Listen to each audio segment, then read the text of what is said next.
Okay, let's unpack this. I want you to picture a classic scene. It's a Saturday afternoon, maybe, I don't know, 1975. Right. You're in a garage, grease up to your elbows, a heavy wrench in your hand. You're leaning over the engine block of this, massive station wagon. And here's the thing, you can actually see the parts. You can see the spark plugs, the carburetor, it's all right there. It's all right there. If something breaks, you can see exactly why it broke. And more importantly, with a basic set of tools and a little bit of grit, you can probably fix it yourself. That is a very evocative image. It's the era of mechanical transparency. You had a relationship with the machine. It feels like a lifetime ago, doesn't it? Because if you pop the hood on a modern car today, what do you see? Plastic. Just layers and layers of plastic. Exactly. A giant plastic shield, a sealed box. The engine is fuel injected, computer controlled, and frankly, if that car breaks down, you're not grabbing a wrench. No, you're plugging in a diagnostic laptop. Or, let's be honest, you're just calling a tow truck because you are completely locked out of your own machine. And that sealed hood phenomenon is why we're here today. We're not suddenly a car show. It's because we are doing this exact same thing to the software that runs our entire world. That is the whole premise. This comes from a fascinating and, I'd say, slightly terrifying article by Mike Wilkes, the field CISO at Aikido Security. He argues that by handing over development to AI, we are sealing the hood on code. And the stakes they're so much higher than a stalled car on the side of the highway. Wilkes is arguing we are fundamentally changing how software is built. We're losing the ability to even understand it. So let's get into it. The core argument here isn't that AI writes bad code necessarily. The apps still work, the engine still starts. So what's the problem? The problem is serviceability. This is the concept he really hammers home. We're confusing the creation of code with the maintainability of code. Yeah, okay. Sure, an AI can generate a functioning app in seconds, but it creates what Wilkes calls a hackneyed Rube Goldberg machine. A Rube Goldberg machine like in those old cartoons where a ball hits a toaster, which scares a cat, which pulls a string. Right, which eventually turns on a light. It's this complex, fragile mess of functions and libraries all stitched together. It works when you hit deploy, but when it breaks, And software always breaks. it always breaks. Who knows how to fix it?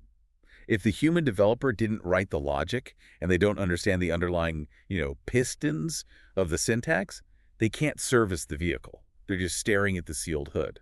This reminds me of that philosophical angle the author brought up. He references Zen and the art of motorcycle maintenance. I haven't thought about that book in years. Robert Pirsig, a classic for a reason, and it's so relevant here. Persig's whole point was about that relationship between the creator and the machine, right? It's about quality, with a capital Q.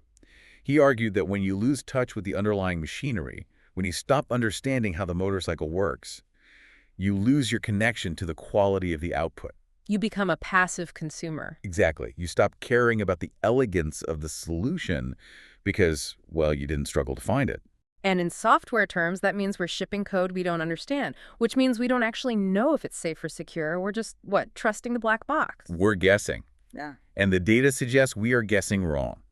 We've got numbers from Aikido's 2026 State of AI and Security in Development. This isn't just philosophy. These are hard stats that should make every CTO nervous. Okay, lay them on me. How bad is it? 1 in 5 organizations has already suffered a serious incident directly caused by AI-generated code.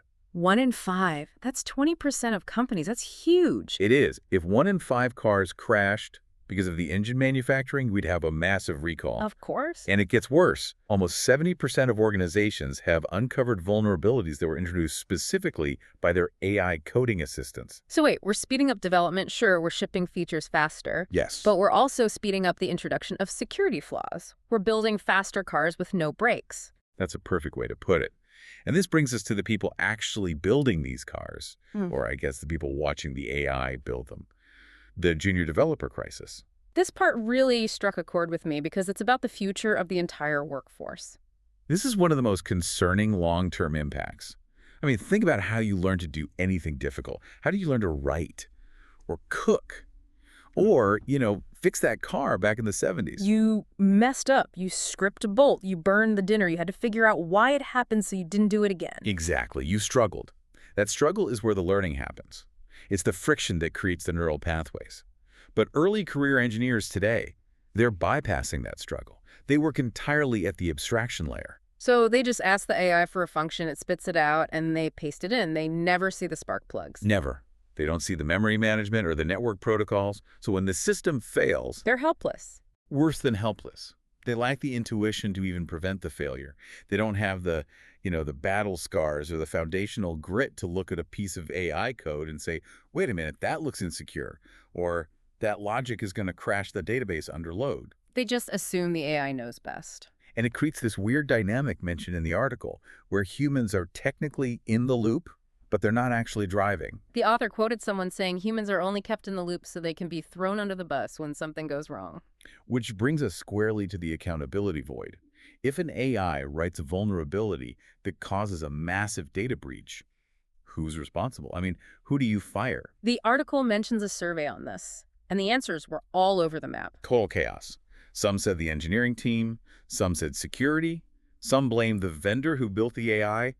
Nobody knows. Governance has not caught up with the reality of automation. So we're operating in this gray zone where non-humans do the work, but humans still hold all the liability. And we have to distinguish between low stakes and high stakes here. The author uses the term NPC, non-player character, to describe these AIs. If you're a trading firm and your AI makes a bad bet, you lose money. That's bad, but it's your money. Capitalism handles that. Correct. But now flip that to healthcare. We're seeing this push to use LLMs as NPCs that whisper advice to doctors during patient intake. That is a chilling image, whispering advice. It sounds like something out of a sci-fi horror movie. It's terrifying because these algorithms are non-deterministic. You can ask the same question twice and get two different answers. So if a patient is injured because an algorithm hallucinated a diagnosis, who goes to jail? The company, the hospital, the doctor who listened. And speaking of hallucinations, there was a warning in the source material about mental health that really stuck with me. It highlights just how mechanical these things are. This is a crucial technical point that people, they forget. We anthropomorphize AI. We think it knows things. It doesn't. It's a probability machine. Yeah. Exactly. Not a reasoning machine. It just predicts the most likely next token. So early documentation actually warned that in discussions about severe depression, the word suicide often appears in the training data. Oh, wow. So a model might, purely through mathematical probability, suggest suicide as a logical solution or outcome. It has no moral compass. It doesn't understand the weight of the word. It just knows the math creates a sentence that ends that way. Precisely. And to try and fix this, the industry is coming up with some truly bizarre solutions. The article mentions the Council of NPCs. A council, like a jury of robots. That's exactly what it is. Since you can't trust one AI, the idea is to have multiple AI agents check each other's work. You use an odd number of them, say 3 or 5, so you don't get a tie vote. So we're building robots to police the robots because we can't trust the robots. And we can't trust ourselves to police them because we've stopped learning how the code works. It's this recursive loop of abdication. Speaking of not trusting robots, there was that one real-world story in the Norts. The AI coding agent and the database. Oh, the intent versus execution problem. This is a classic. So an AI coding agent was tasked with some maintenance work, but it didn't understand the context, the business rules. It went ahead and deleted a production database. During a code freeze, no less. It wiped the live data. Destroyed months of work. But here's the kicker, the part that really proves we are dealing with a machine. The agent apologized. It recognized it had made a mistake, outputted, I'm sorry, but, the data was still gone. It's like a toddler smashing a vase and saying, oops, the apology doesn't fix the vase. And that brings us to the quality of the vase itself. We need to talk about slop. Slop. Yeah, I've heard this used for AI art, those shiny, weird, soulless images that are all over social media. But Wilkes is applying it to code. It's the dumbing down of quality. In art, slop is that mundane, average aesthetic that's just churned out effortlessly. It's just filler. And we are seeing the software equivalent. Code that's functional maybe, but bloated, inefficient, and lacking any elegance. It's good enough, but it's not good. The source uses the monkeys with typewriters analogy. It's the perfect analogy. The old theorem says if you have infinite monkeys on infinite typewriters, eventually they'll reproduce the works of Shakespeare. Right. Eventually one accidentally types Hamlet. And AI proves the probability of that. It can eventually produce the code. But, and this is the key point, it lacks the intentionality. Shakespeare didn't write Hamlet by accident. He wrote it with intent, with creativity. If we rely on the monkeys, we deprive future generations of those traits. We lose the art of coding. We do. And that's about augmentation versus abdication. We always tell ourselves we're being augmented by AI. Like we're getting Iron Man suits. Right. But Wilkes makes a really sharp point here. Abdication implies stepping down from a throne of responsibility. But many of these new users never attain the expertise to begin with. You can't step down from a throne you never sat on. So they're just passengers from day one, handing the keys over without ever having learned to drive. And if we're all passengers in cars we can't fix, I have to imagine the insurance industry is losing its mind over this. They hate uncertainty. They must be panicking, and their whole business runs on predictability. Actuarial tables. And AI, by definition, is often unpredictable. Yeah. So insurers are looking to exclude AI risks from coverage entirely. They're saying, if you let an AI write this and it breaks, we aren't paying for it. This source had a pretty dark joke about this. Old phone systems used to ask you to press 2 for Spanish. Yeah. An AI system might ask you to press 1 to kill everybody. It's hyperbole, but it captures the scope of the risk. The failure modes are emergent and strange. And it's not just physical risk, it's legal risk. LLMs are basically copyright infringement as a service.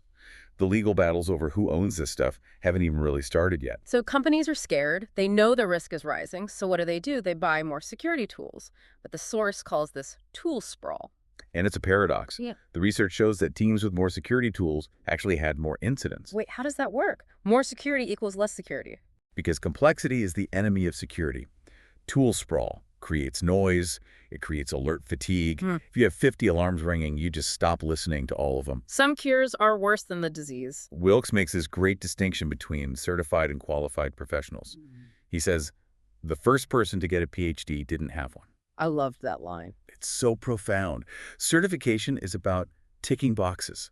It's knowing how to operate the tool. Qualification is about understanding how things work from first principles. When the dashboard turns red, or worse, when it stays green while the building is on fire, you need a human who understands the system, not just the dashboard. And if we don't have those humans, we face what the source calls the digital potato famine. This is maybe the most important insight of the whole deep dive. It's about biology. It's about monoculture. Okay, break that down for us. So in the 1840s, Ireland relied almost entirely on one type of potato, the lumper. It was efficient. Everyone planted it. A total monoculture. No genetic diversity. Everyone using the exact same seed. Zero diversity. So when a specific blight of fungus appeared that targeted that specific potato, it didn't just kill some crops. It killed everything. The entire food supply collapsed because it was too uniform. Okay, I see where this is going. Now look at technology. Wilkes compares Apple to Android. The Apple ecosystem is a monoculture. Most users are on the latest version of iOS. The hardware is uniform. It's efficient. But if a threat actor writes malware that bricks that specific version of iOS Everyone goes down. simultaneously, it's a catastrophe. You can't fix 100 million phones at once. Now contrast that with Android. Android is a mess. It's fragmented. It's frustrating. It is. You have Samsung, Pixel, Motorola, 15 different versions of the OS running. But that messiness provides herd immunity. A piece of malware might kill 10% of the phones, but the rest survive because their DNA is different. So the efficiency of AI, the fact that it tends to write the same kind of code using the same libraries, is creating a code monoculture. Exactly. AI spreads flawed logic quickly and uniformly. We're planting the lumper potato everywhere in our digital infrastructure. And if we've simultaneously sealed the hood, when the digital blight comes, we starve. We won't know how to stop it. That is incredibly heavy. So how do we stop this? How do we manage it? The source talks about the difference between governance and fiction. This is the boardroom reality check. Yeah. Right now, a lot of security policies are just well-written fiction. The accountant's opinion. Right. A SOC 2 audit just means you have a policy and it looks like you follow it. It doesn't mean you're secure. And the danger now is asking an AI to write your security policy. Which people are absolutely doing. Constantly. And the AI will write a perfect policy. It'll be rigorous, comprehensive, and completely impossible to actually enforce in the real world. It's a fantasy document, a shield made of paper. So if I'm on a board of directors, what do I ask to cut through the fiction? The article lists some silver bullet questions. You have to stop asking, are we secure? And start asking for proof of friction. You ask, show me exactly where AI-generated code was blocked by our policy in the last 90 days. And if the answer is nowhere, Then your policy is decorative. It's wallpaper. If it Yeah. never stops anything, it's not doing anything. You ask, can AI code reach production without human review? And crucially, can you trace exactly which parts of our production code are AI generated?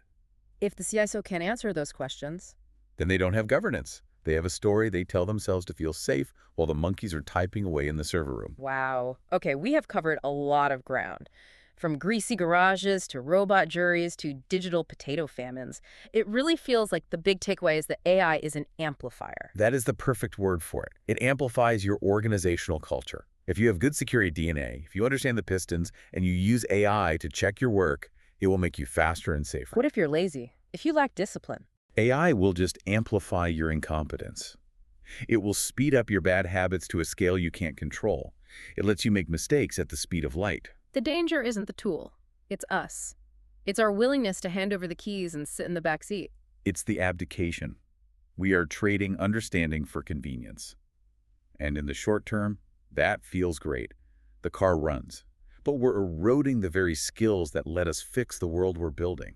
It's a sobering thought. We're building a vehicle that's faster and sleeker than anything we've ever seen, but we're slowly forgetting how to change the tires. And we're trusting a driver that doesn't know the difference between a road and a cliff. I want to leave you with a thought to mull over today. We talked about sealing the hood. If we continue down this path, treating coding as something we can just hand off to a machine, are we preparing for a future where we are merely passengers in a vehicle we no longer know how to drive? And more importantly, a vehicle we no longer have the ability to fix when it inevitably breaks down. That's the question.